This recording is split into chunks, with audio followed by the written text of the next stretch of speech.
หือถึงเจอนอนอ่อนแทงตาเธอก็มดเนื้อนั่งเหี่ยวแห้งแดงก็ก้มลอยลอยเขาตั้งซ้ำเตือเกิดไก่หรือเสียวก็หิมคา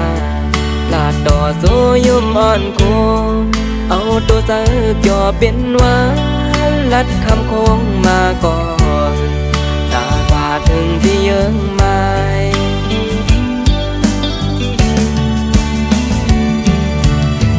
คือตั้งสั่งเจอปักคืนตั้งหลัง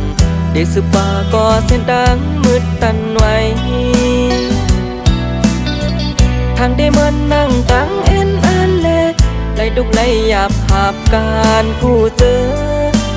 คือหาหือดอนปีอำเอขาวยามหึงแท้วนปออำปอ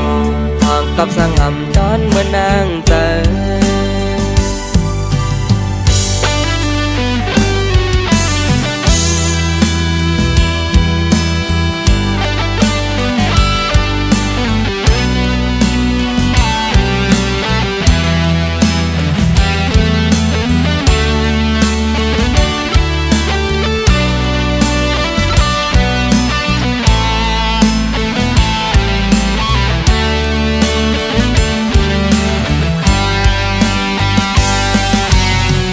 ปันเป็นซึกจึงลักน้ำนั่นลอยปันเป็นไตสำหรับยาบเมื่อกลางคืน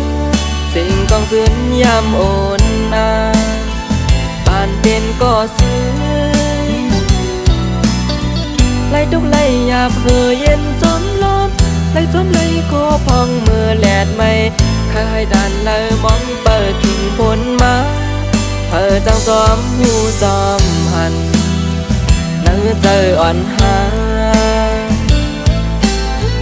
บอกหอมตัวคงอายหอมตึกขึ้นอำไลเอ็นอ่านตาเป็นก็กึกปืนสั่งว่ามือจอมหูหันคงกลางลงเงยภายที่เฮา